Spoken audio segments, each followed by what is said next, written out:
Muy bien, hemos estado haciendo Levítico, ¿verdad? Un par de cosas a recordar. Bueno, antes que recordar, quisiera introducirles con algo. Estuve en Colombia varios días con mi esposa esta ocasión y estábamos con varios amigos, entre esos una pareja muy particular que vivió algo muy duro. El primer día en que nos encontramos, en la noche, tuvo que salir de emergencia para la clínica. Ella estaba embarazada 5 semanas y perdió su bebé. Así que te imaginarás la madrugada siguiente, el desayuno, cómo estábamos todos. Y esta pareja estaba ahí. Finalmente le dan de alta temprano, pasado el mediodía.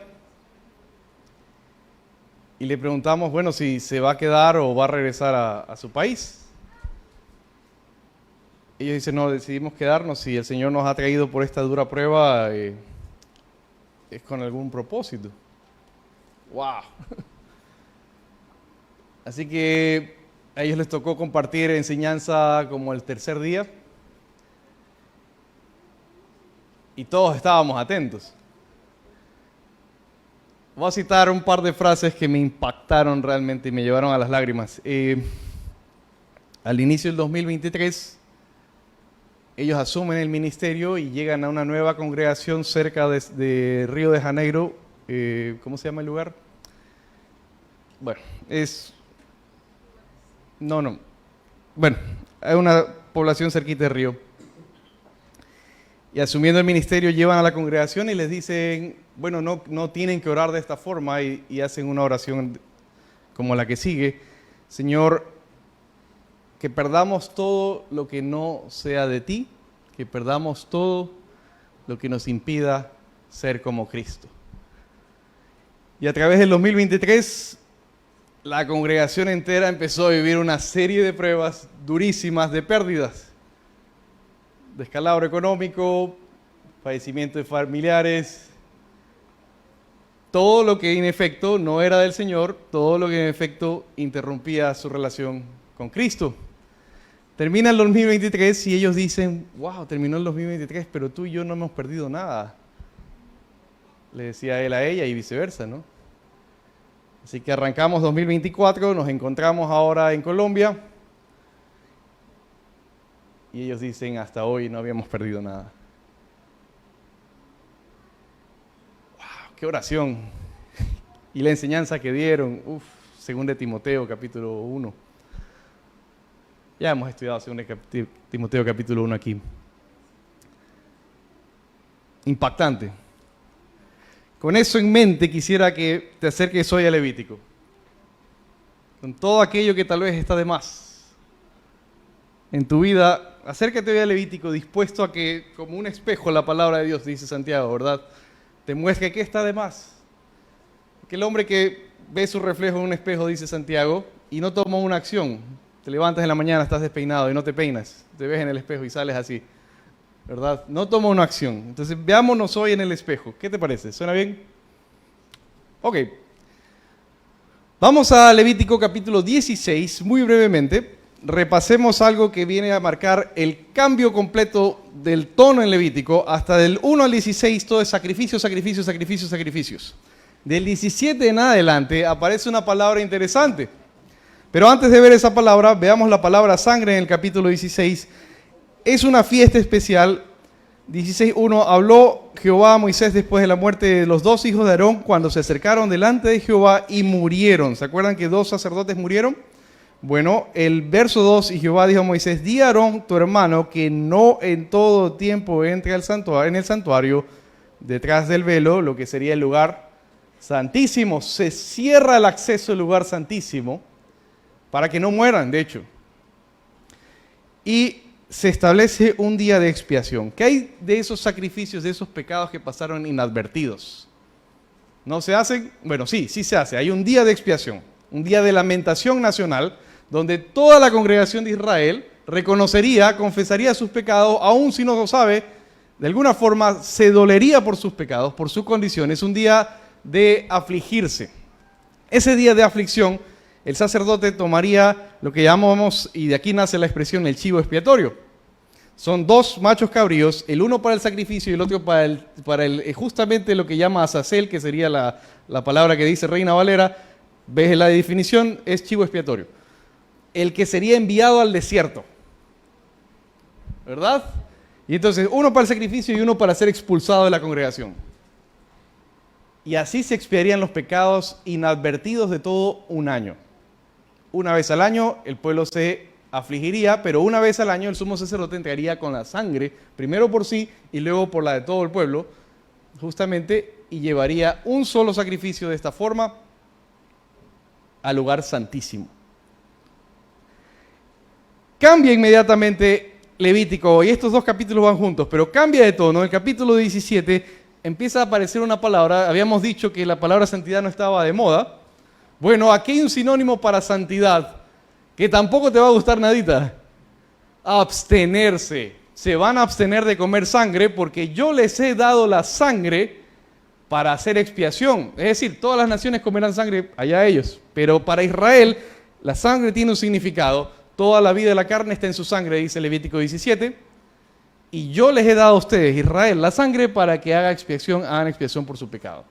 Porque en la ley, como dice el autor de Hebreos, no hay pecado prácticamente que se expíe o se haga remisión, si no es por el sacrificio y derramamiento de sangre. Entonces le dice, se van a abstener de la sangre. Ahora se va a establecer solo en el tabernáculo, se pueden hacer sacrificios, y ahí nos deja de alguna forma Levítico partido en dos. Del 1 al 16 y del 17 en adelante, ¿verdad? Hasta el 27. Del 1 al 16, dijimos al inicio, ¿se acuerdan? Hicimos una vista panorámica, tendría que ver con ser. Y del 17 en adelante con hacer. El problema con este hacer o estas órdenes que vienen para Israel es que por lo general dice, no harás, te abstendrás para que no profanes ni te hagas abominable. Con Javier debieron haber visto del 18 hasta el 20 tal vez, y empieza hablando de incesto.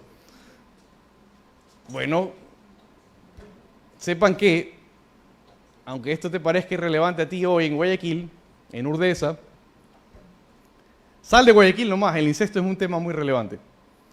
Y conforme Occidente insiste en sacar a Dios de la conciencia colectiva del sistema educativo, este va a ser un tema en extremo alarmante en los siguientes años, como lo es hoy ya la pedofilia. Es decir, en los siguientes años se viene una oleada de incestos. ¿Por qué? Porque hemos tratado de sacar a Dios de la conciencia colectiva. Ahora, por ahí siempre hay alguien que dice, no, yo conozco un familiar que se casó con su prima. Tal vez fuera de Guayaquil, tal vez en Guayaquil, no lo sé. Pero de alguna forma empieza así. Bueno, pues cuando Dios toma a Israel para sí, dice, ustedes van a ser un pueblo santo. Y no puede simplemente hacer esto. Y una aplicación espectacular para esto es que en parejas, por ejemplo, y la humanidad es así. Es decir, de alguna forma para el hombre lo que voy a decir es mucho más palpable. Una pelea de parejas, una pelea con quien sea, te llenas de ira y tú requieres de alguna forma de fogar. Y una forma de fogar es de forma sexual. Bueno, en Israel se le dice, bueno, no, porque estés enojado no puedes ir y tocar a tu sobrina, a tu hija, no puedes tocar. Se acaba el abuso sexual, y así abre Levítico 18. Dios toma un pueblo santo para sí y se establecen leyes de este tipo que no existían en ninguna nación sobre la faz de la tierra, y gracias a que los países de habla inglesa, por ahí, por el siglo XVIII, se tomaron en serio los libros de la Biblia, es que en Occidente tenemos leyes de este estilo contra el incesto y el abuso sexual. De lo contrario, la humanidad seguiría igualita como en la antigüedad, en la edad de piedra, ¿verdad? Con la pedofilia y otras cosas. Bueno, aquí se acaba. Otra cosa que se acaba desde ahí por el 20, no pueden sacrificar niños a Moloc. ¿Qué es Moloc? Es un dios a quien se le quemaban bebés, de preferencia primogénitos. Se llevaba un bebé o un niño, digamos que él estaba así enfermito, ¿verdad? Lo llevaban. Ya está, solucionado el problema, ahora Dios nos va a bendecir. No lo vamos a quemar. No, se acaba, no se queman niños. No pueden hacer eso. Bueno, conforme hemos sacado a Dios de la conciencia colectiva, Ya no le damos los niños a Moloc, pero sí se los entregamos a Satanás. Con arras o con decir esto es por causa de los derechos de la mujer. ¿Qué dicen? Mi cuerpo, mi decisión, ¿verdad?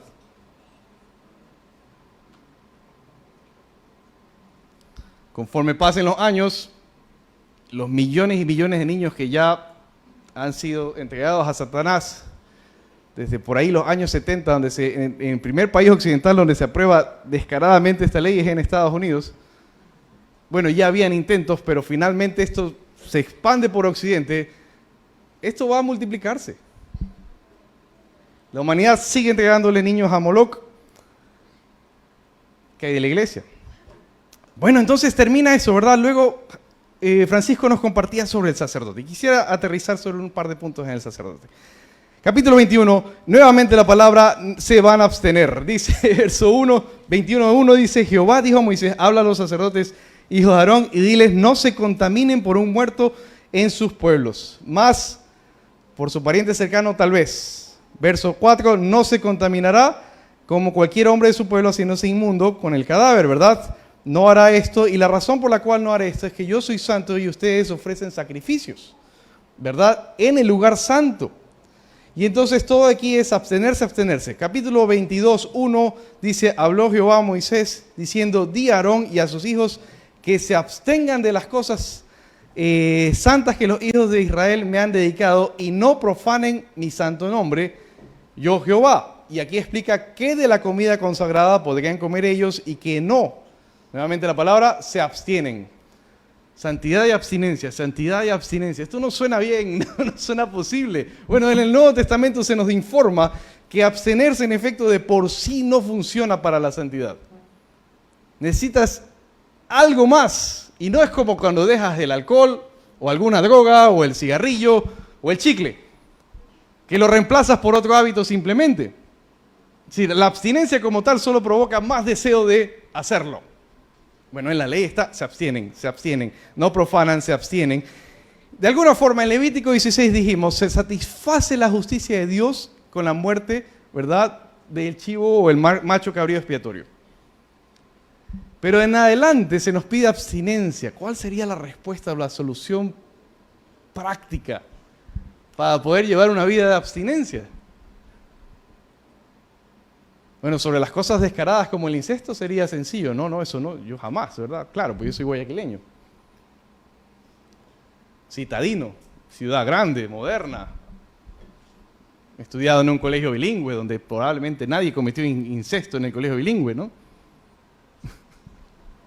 Sale de Guayaquil, aún en el colegio religioso incluso. ¿Quién dirá? Bueno, ¿cómo se lleva? ¿Cómo se ve de forma práctica la abstinencia como tal? Porque es lo que nos está proponiendo Levítico. Bueno, esto es así de simple. Sermón del monte. Buscad primero su reino y su justicia y todas estas cosas que Dios sabe que les hace falta, ¿verdad? ¿Qué dice el texto? Les serán añadidas. Entonces, en Levítico desde el 1 al 16 se satisface la justicia de Dios. Del 17 en adelante se te pide abstenerte, pero la única forma de hacerlo efectivamente, de vivir en santidad, es estar satisfecho de la justicia de Dios, la que Dios da. Es decir, se satisface la justicia de Dios para que tú puedas estar satisfecho de la justicia que Él da. Si tú estás satisfecho de su justicia, si tú estás buscando primero su reino y su justicia, es decir, estar a cuentas con Él, estar en su presencia, como cantamos hace un rato, llévame al lugar santísimo. Por la sangre. ¡Wow! Eso. Es decir, en Cristo Jesús, Él paga ese sacrificio y entra al lugar santísimo con su propia sangre, como dice Hebreos capítulos 8, 9 y 10, particularmente el 10, una vez y para siempre, para que tú que estás ahora, como dice Hebreos 4, te acerques con confianza a hallar misericordia y ayuda oportuna frente al trono de la gracia. Ahora puedes acceder al lugar santísimo en Cristo Jesús. ¿Qué haces fuera del lugar santísimo? Fuera del lugar santísimo vas a encontrar que vas a empezar a recordar todo aquello que perdiste para seguir a Cristo. Veamos algunas de estas cosas. Yo me imagino el sacerdote, ¿verdad?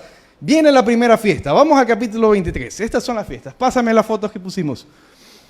Entonces, 3 veces al año el sacerdote tendría que oficiar una serie de eventos que serían las fiestas. Esto suena divertido, fiestas, claro que sí, esto es divertidísimo. Estas fotos las saqué de un ministerio que se llama Uno por Israel. Ellos dicen esta frase, estos sí son judíos, por si acaso, sí son hebreos. Y me encanta lo que dice. Mira el lema de este ministerio. Dice, la mejor forma de bendecir a Israel es con Jesús. La tienen clarísima. Ellos no quieren judaizar al mundo, ellos quieren que lleves a Cristo a Israel. ¿Suena bien? Un mundo de diferencia, ¿verdad? Pasa a la siguiente. Mira, ellos acaban de publicar esto de aquí. Y tenemos las 7 fiestas que vamos a leer en Levítico 23. La primera está en inglés, perdón, te lo voy a traducir. Y también está en hebreo, eso sí no te lo voy a traducir. Dice la Pascua, Passover, Pascua, pasar de largo, eso significa Pascua. Sobre la picada, 7 días más, tienes los panes sin levadura. Según vemos en Levítico 23, mira los primeros versos, verso 5 tal vez. En el mes primero, a los 14 días del mes, entre las 2 tardes, Pascua es de Jehová. Y a los 15 días de este mes es la fiesta solemne de los panes sin levadura. 7 días comeréis pan sin levadura. El primer día tendréis santa convocación, ningún trabajo de siervos haréis, y ofreceréis a Jehová 7 días ofrenda encendida. El 7º día será santa convocación, ningún trabajo haréis. ¿Cuántos días libres? 8. Es más de 8. Los 3 días de preparación. Ya hicimos Éxodo capítulo 12 y tienes 3 días previo a la Pascua de santificarse. ¿Cuántos días en total?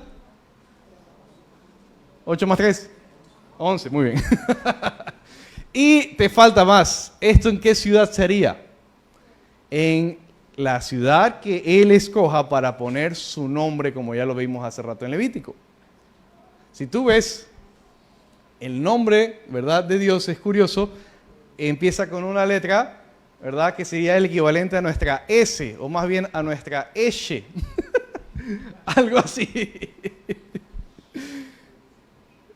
Y esta letra tiene una forma de una W, parecida. Bueno, Dios sí escogió una ciudad que tiene esa forma y se llama Jerusalén. Si tú la ves desde satélite, tiene una forma de esa letra hebrea. Y hay un nombre de Dios que empieza con esa letra hebrea y la conoces muy bien, el Dios Todopoderoso. El Shaddai. ¿Verdad? Yo no sé hebreo, sé leer diccionarios bíblicos. Bueno, solo ahí podrían celebrar la Pascua. Entonces, ¿cuántos días libres más tienes? Digamos que uno más de viaje, ¿verdad? De ida y uno más de regreso. ¡Wow! Tremendo feriado nacional. ¿Cuándo empieza este feriado nacional? El mes primero a los 14 días del mes. ¿Cuál es la actitud con la que deben de venir? Como de viaje. ¿Verdad? Rápidos, prestos. Vamos a viajar. ¿Cómo viajas tú? ¿Cuánta ropa llevas para un viaje corto de unos 12, 13 días? 5 maletas para 12, 13 días. Bueno, tienes que ir a pie. De cualquier ciudad tienes que ir a pie hasta Jerusalén. Digamos de aquí a Quito, a pie. O de aquí a Milagro ya, a pie. ¿Cuántas maletas llevas? Presto, rápido. Esa es la actitud de la primera fiesta. Ahora, en la misma fiesta tienes los panes sin levadura. El apóstol Pablo nos informa 2 cosas. Primero, Cristo es nuestra Pascua. Juan el Bautista dijo, Él es el Cordero de Dios que quita el pecado del mundo. Y entonces, ¿qué son los panes sin levadura? Pablo comenta, es esa vida sin pecado, de santidad de aquí en adelante. Ahora que entregué mi vida a Cristo, porque Él entregó su vida por mí, mi vida en adelante es sin pecado, sin levadura. Límpiense de la levadura, dice Pablo, y celebremos juntos, ¿verdad?, la fiesta. Es una fiesta de ser libre del pecado. La actitud de viaje, soy peregrino. Pedro comenta esto, capítulos 1, 2 y 3. Somos peregrinos en esta vida. Estamos de paso. Jesús dice de paso, no acumulen tesoros en los cielos, en la tierra, sino ¿dónde?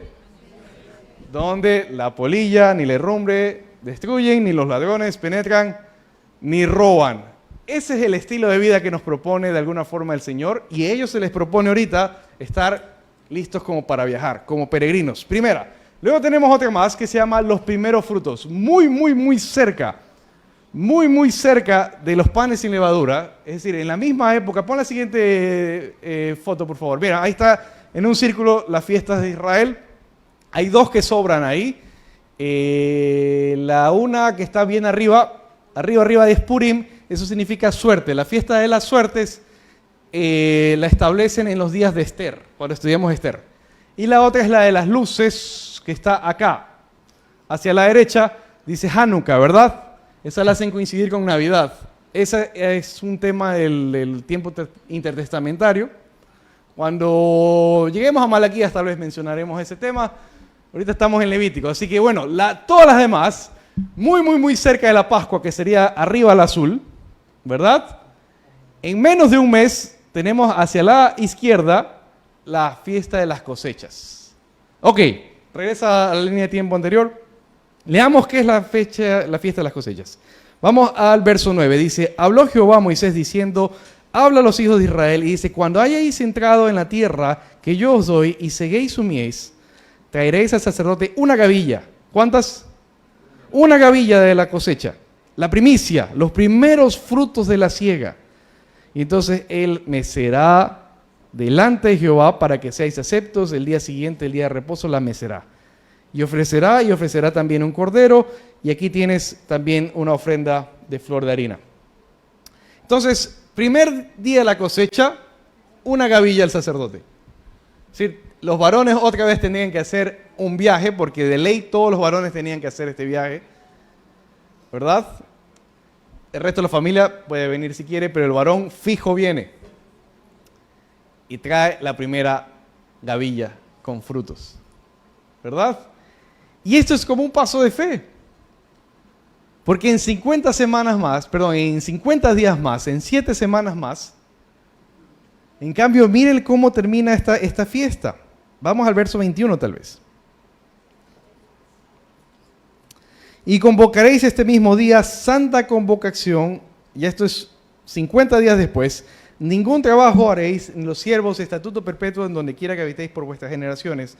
Cuando segareis la mies de vuestra tierra, no segaréis hasta el último rincón de ella, ni espigarás tu siega.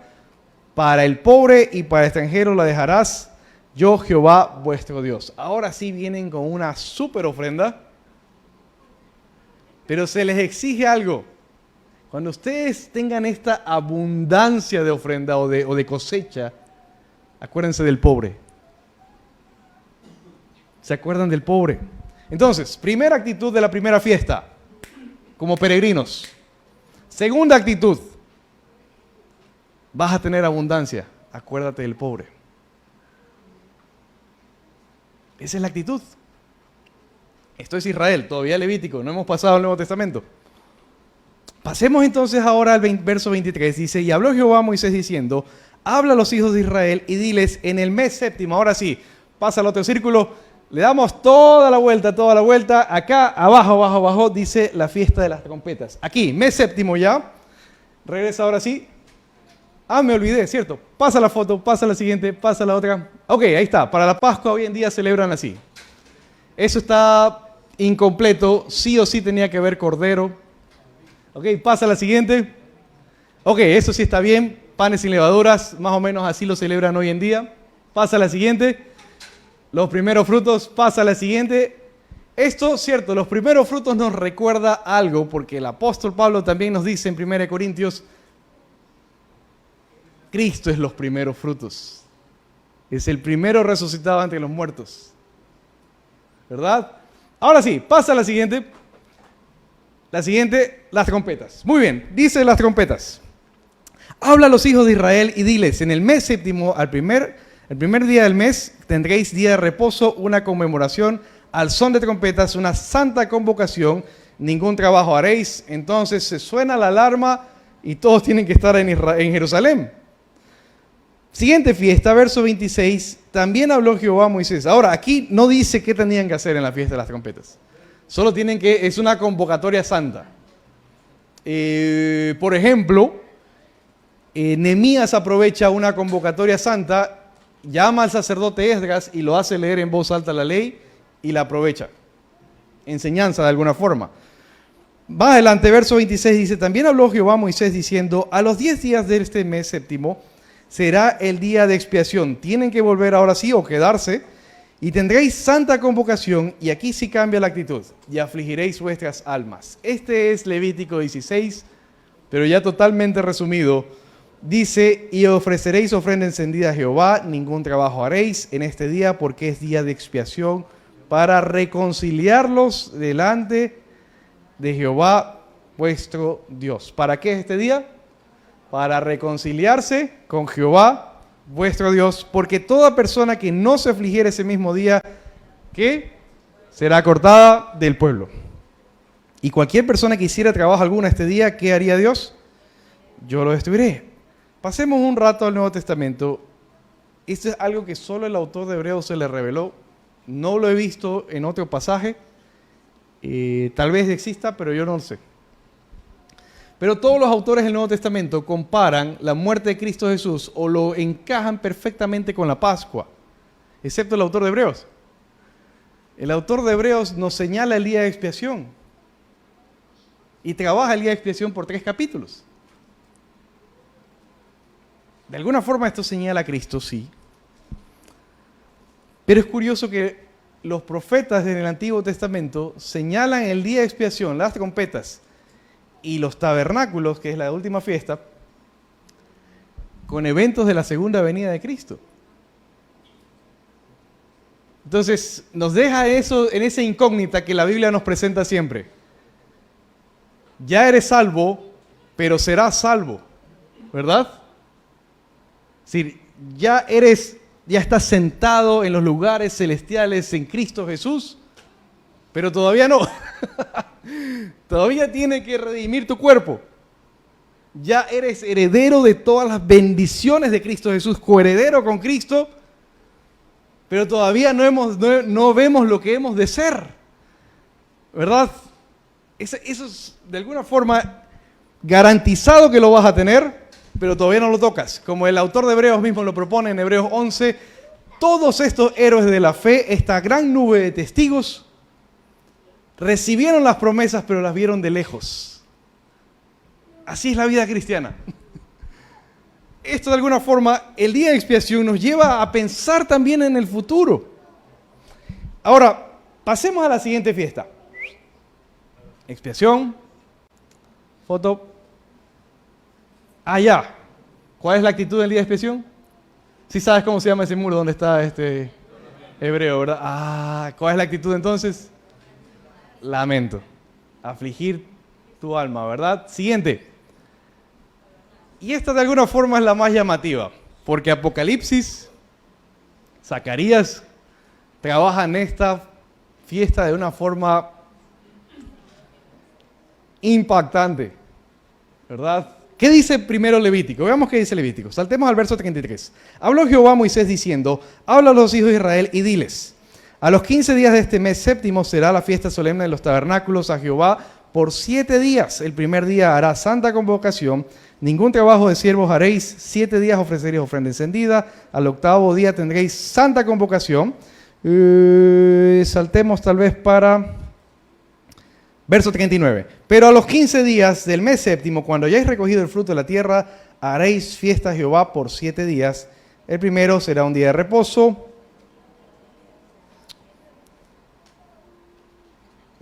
Verso 43. Ahora sí, vamos al grano. Dice, para que sepan vuestros descendientes que en tabernáculos hice yo habitar a los hijos de Israel cuando los saqué de la tierra de Egipto. Verso 42, en tabernáculos habitaréis 7 días. Esta fiesta es el campamento de la iglesia, el retiro familiar, piénsalo así. Pero para Israel, una vez al año tenían que venir a Jerusalén y no alquilar una habitación, no pagar hotel, sino hacer una tienda de campaña, un tabernáculo. Eso es una tienda, Y tendrían que acampar, tal vez a la intemperie, a las afueras de la ciudad, dentro de la ciudad, acampar. Porque durante 40 años o desde la salida de Israel, ¿verdad? Sale de Egipto Israel, hasta la tierra prometida, ese tiempo peregrinaron acampando.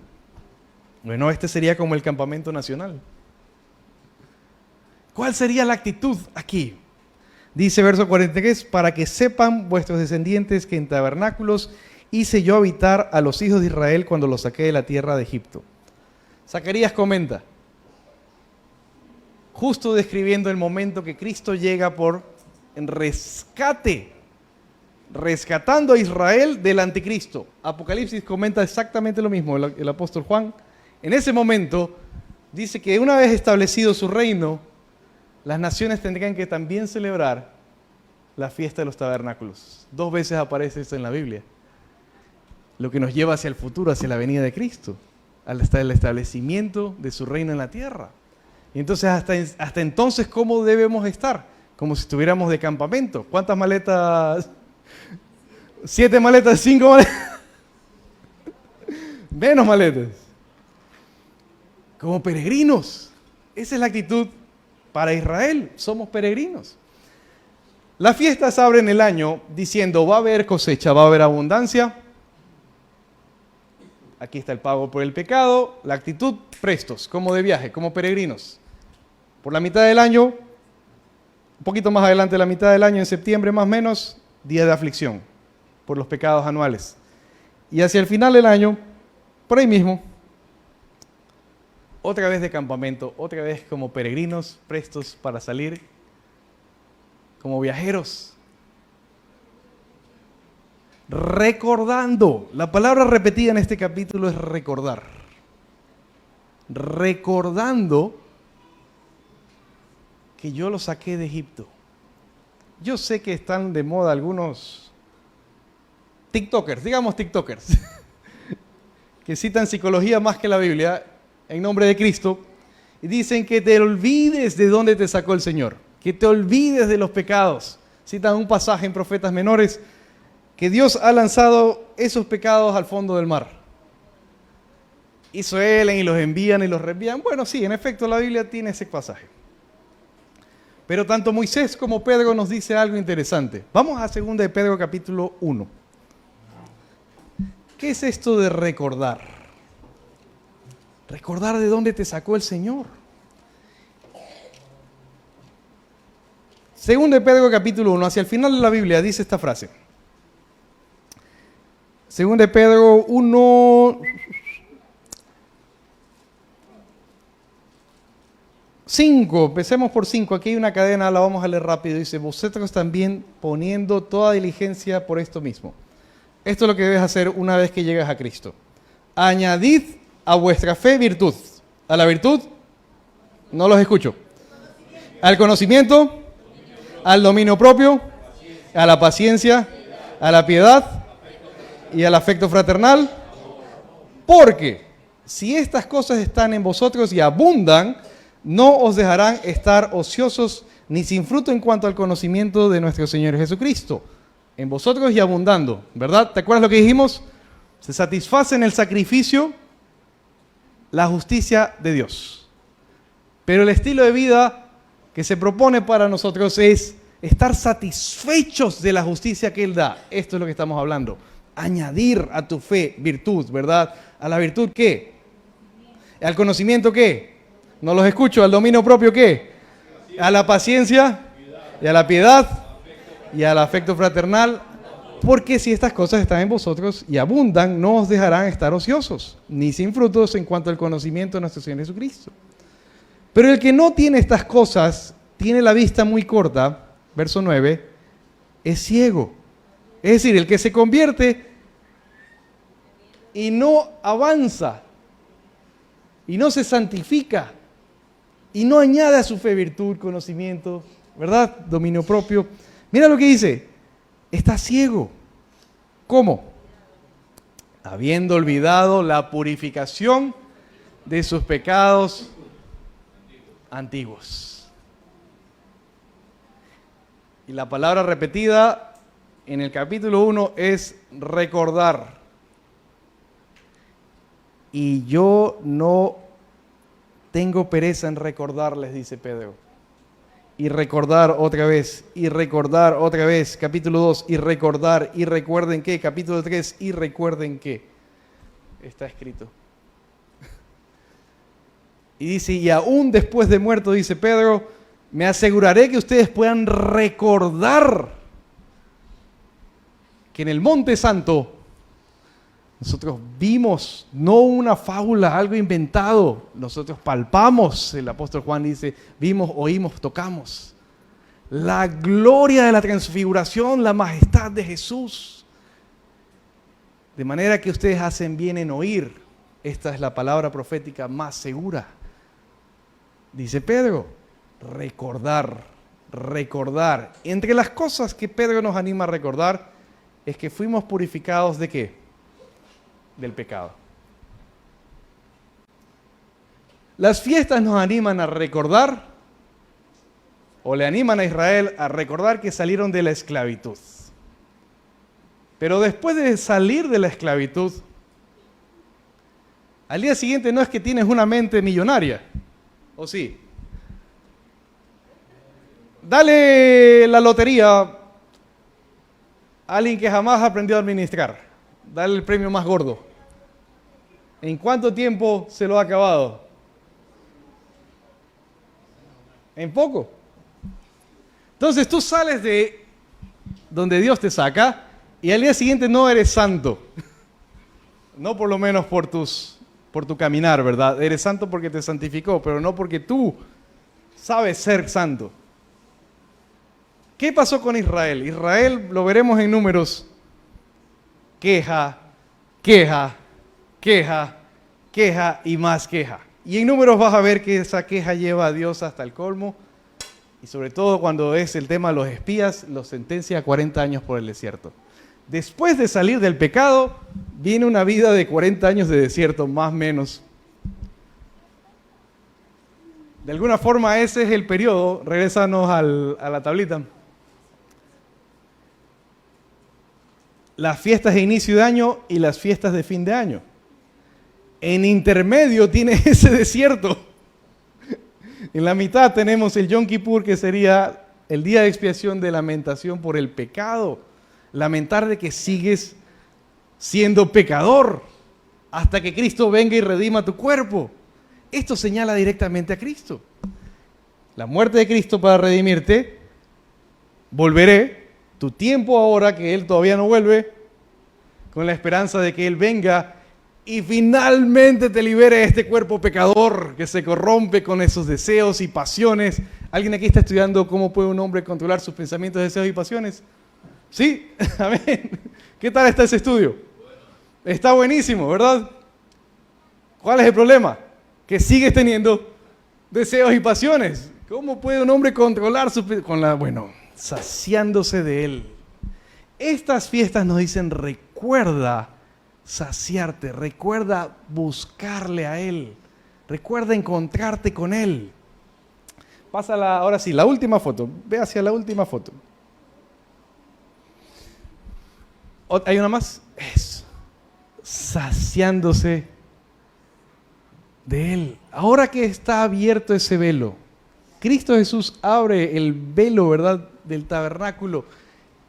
Te permite acceso al lugar santísimo. Que este libro, les he dicho más de una vez, sea ese tabernáculo para encontrarse con Dios. Alguno alguna vez me pidió que le firme, que le diera una dedicatoria en su Biblia.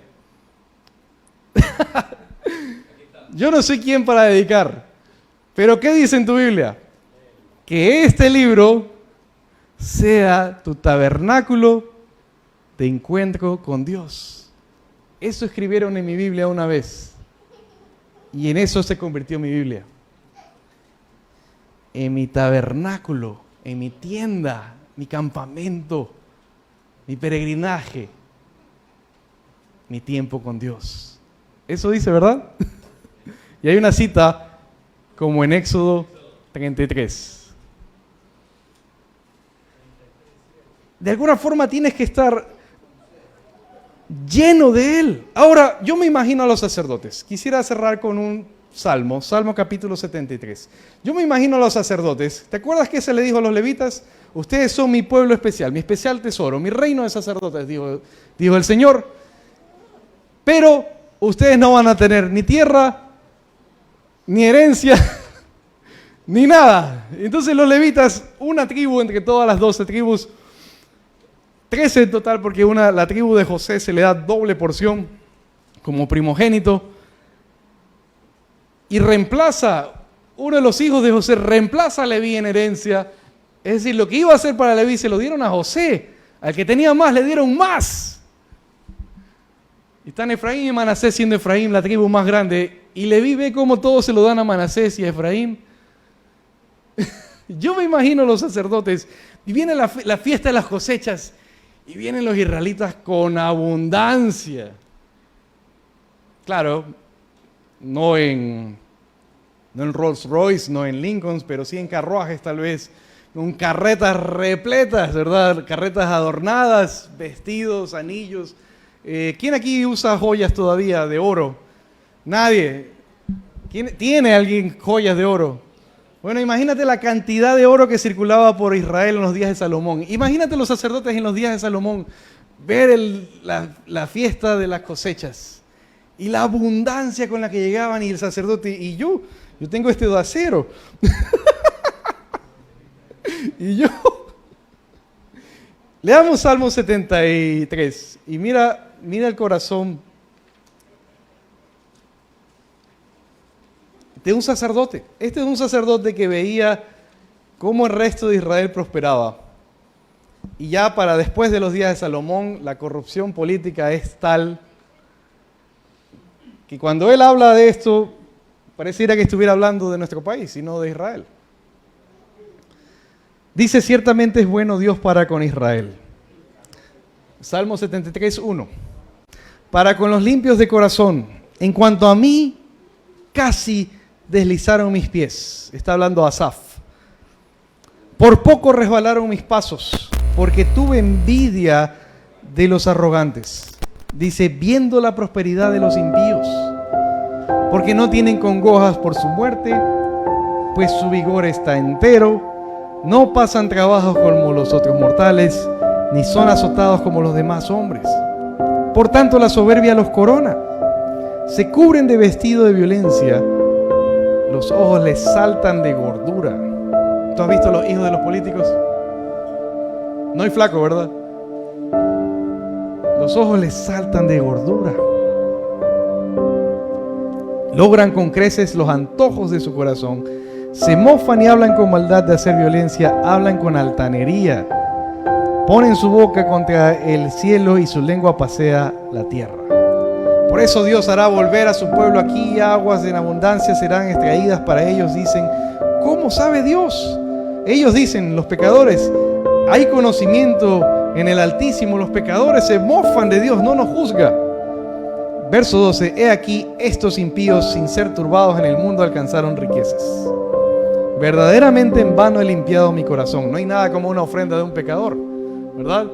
Llega un pecador con una ofrenda abundante de lo que, digamos, hoy en día, de lo que hice en mi negocio de moteles, por ejemplo, llega, tenga, y lo ve el ministro así. En Colombia las iglesias se enfrentaron temas bien difíciles en los días previo a Uribe, porque muchas iglesias fueron blanco para lavar dinero. Y los pastores que dijeron que no, tengamos cuidado acá en Guayaquil, que seamos blancos para algo por decir. Entonces, así ofrendan los impíos, dice, hasta ofrendan. Sin ser turbados alcanzaron riquezas. Verso 13, verdaderamente en vano he limpiado mi corazón. Ay, sacerdote hablando. En vano he limpiado mi corazón, he lavado mis manos en inocencia, pues he sido azotado todo el día y castigado todas las mañanas. Verso 15. Si dijera yo, hablaré como ellos. He aquí a la generación de tus hijos engañaría. Ahora, ¿a quién está dirigiéndose? A Dios. Mira el cambio. A Dios no le molesta en esas quejas de esos días de peregrinaje. No le molesta. Mira el cambio. Si yo dijera, hablaré como ellos, he aquí la generación de tus hijos yo engañaría, ¿verdad? 16. Cuando pensé, para saber esto. Fue duro trabajo para mí hasta que entrando en el santuario de Dios comprendí el fin de ellos. ¿Cuándo fue libre de la tentación este sacerdote? Cuando entró en el santuario y comprendió. Tenía que dar una enseñanza muy difícil y durante toda la semana verbalizaba lo que iba a preparar, porque era un tema muy difícil que involucraba confrontar pecado. Así que Pam escuchó todo lo que tenía que decir, de las peores formas, de las mejores, un poquito mejor por aquí, pulido, y ella me daba retroalimentación esa semana. Yo tenía que dar esa enseñanza. No había cómo escapar, de paso el pasaje era el correcto, todo tenía que ver. Y entonces, usualmente cuando yo salgo de aquí, lo primero que hago es subirme al carro y decirle a Pame cómo me fue. Y usualmente Pame responde a él como, bien. Es similar como cuando el varón llega a casa y la mujer le pregunta cómo te fue y tú le dices, bien. Y ella espera más detalle, ¿verdad? Así mismo, cuando tú has hecho algo, tú esperas más detalle. Entonces Pame me decía, y bueno, y en esa ocasión, después de, finalmente ocurrió. Yo había dado esa enseñanza y le digo, ¿cómo me fue? Y empieza a hablar y explayarse, a darme detalles. Me gustó eso aquí, vi lo de acá, no había visto lo de acá, Yo estaba sorprendido. Es la primera vez que me da tanta retroalimentación, ¿no? Entonces yo le digo, wow, ¿y cómo? Y hasta se lo pregunto, ¿no? Y ella me dice, es que esta semana, en esta enseñanza, me tomaste en cuenta, me dice. Y nunca voy a olvidar eso. Nunca voy a olvidar eso, porque yo doy clases a la semana, un montón de clases a la semana. Y cuando viajo y no estoy aquí con ustedes, estoy enseñando. Y cuando yo llego y me pregunta cómo te fue, yo digo, bien. Y ella a veces me dice, yo quisiera estar haciendo eso, yo quisiera estar sirviendo al Señor así, yo quisiera. Y te decía al inicio, en Cristo Jesús se satisface la justicia de Dios, pero de aquí en adelante nos toca a nosotros estar satisfechos de la justicia de Dios. Y en momentos como eso, como que les estoy describiendo ahora, donde hablamos lo espiritual en casa, donde verbalizamos su palabra, es donde nos satisfacemos, tanto ella como yo esa semana. Es un cambio de enfoque. Lo terrenal deja de ser relevante, lo que tienen los demás deja de ser hasta real, porque en Cristo Jesús tenemos lo eterno. Eso es la santidad. Vamos a orar, y yo sé que se nos vino el agua y todos están mirando hacia afuera.